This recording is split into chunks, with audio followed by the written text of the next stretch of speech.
कहानी स्नोमैन का सपना। ये कहानी है एक छोटे से गांव की, जहां सर्दी इतनी तेज थी कि हर जगह बर्फ की चादर फैली हुई थी। उस गांव के बच्चे हर साल क्रिसमस से पहले बर्फ में खेलते और एक शानदार स्नोमैन बनाते थे। लेकिन इस साल कुछ खास था। वो स्नोमैन सिर्फ बर्फ और गाजर से बना नहीं था, उसके अंदर एक सपना था। एक सपना जो उसने कभी किसी से नहीं कहा। बच्चे स्नोमैन के आसपास खेल रहे हैं, हंस रहे हैं और स्नोमैन के सिर पर एक टोपी लगा रहे हैं। स्नोमैन का नाम था स्नोबी। बच्चे हर साल उसे बनाते थे, लेकिन इस बार उनका बनवाया स्नोमैन थोड़ा अलग था। उसकी आंखों में एक चमक थी, जैसे वो कुछ कहना चाहता हो। हर साल वह सिर झुकाकर खड़ा रहता था, लेकिन इस साल उसकी आंखें आकाश की ओर उठी हुई थीं। वो एक सपना देखता था, आसमान में उड़ने का, बर्फ के बादल के बीच झूलने का और चांद के पास पहुंचने का। की रात स्नोमैन के पास एक बच्चा आता है। बच्चा उसके पास खड़ा होकर उसकी आंखों में देखता है। एक रात जब पूरा गांव सो रहा था, एक छोटा बच्चा जिसका नाम था रमन बाहर आया। उसने स्नोमैन पास जाकर देखा और उसकी आंखों में कुछ अजीब सी चमक थी। रमन ने धीरे से कहा, क्या तुम सच में आकाश में उड़ना चाहते हो स्नोबी? स्नोबी की आंखें एक बार फिर चमकीं और जैसे उसकी बर्फीली बाहों में जीवन आ गया। वह धीरे धीरे बोला, हाँ, मैं आकाश में उड़ना चाहता हूँ। मैं बर्फ के बादलों में लहराना चाहता हूँ, चांद तक पहुँचना चाहता हूँ।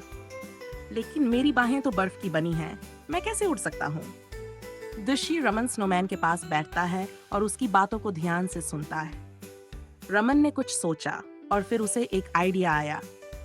उसने अपने बैग से एक छोटी सी पतंग निकाली, उसे स्नोमैन के पास रखा और कहा, देखो स्नोबी, यह पतंग तुम्हारी मदद कर सकती है। तुम इसे पकड़ो और हम दोनों मिलकर आकाश में उड़ सकते हैं। रमन पतंग को स्नोमैन के हाथों में बांधता है और दोनों साथ में पतंग उड़ाते हैं। धीरे धीरे पतंग हवा में ऊंची उड़ने लगती है। स्नोबी ने अपनी बर्फीली बाहों में पतंग को पकड़ लिया। जैसे ही हवा ने उसे उड़ा दिया, वह बर्फ का स्नोमैन और रमन दोनों साथ में हवा में उड़ने लगे। रात के आसमान में बर्फ और हवा की लहरों के बीच वे दोनों एक साथ आकाश में उड़ रहे थे। चांद की रोशनी में स्नोबी ने महसूस किया जैसे वह सच में उड़ रहा हो, जैसे उसकी इच्छाएं पूरी हो रही हों। स्नोबी और रमन आकाश में उड़ते हुए बर्फ के बादल में खो जाते हैं। वो रात अद्भुत थी। स्नोबी ने महसूस किया कि उसकी उड़ान सिर्फ सपना नहीं था, बल्कि एक हकीकत बन गई थी। वह न सिर्फ बर्फ के बादलों में झूल रहा था, बल्कि वह दिल से महसूस कर रहा था कि कभी भी हमारी इच्छाएं और सपने सच हो सकते हैं, अगर हमारे पास किसी का साथ हो।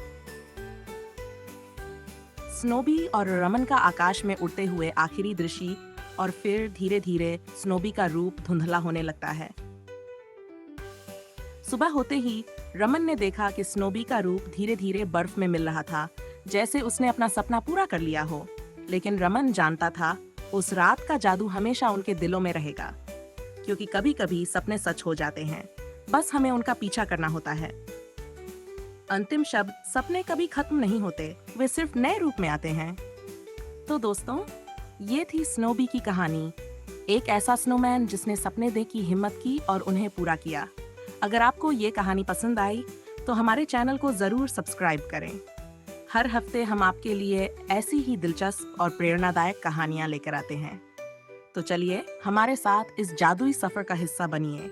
वीडियो को लाइक करना न भूलें और अपने दोस्तों के साथ शेयर करें, ताकि वे भी इस कहानी का आनंद ले सकें। आखिरकार सपने तो सबके होते हैं, है ना? चलिए मिलते हैं अगली कहानी में।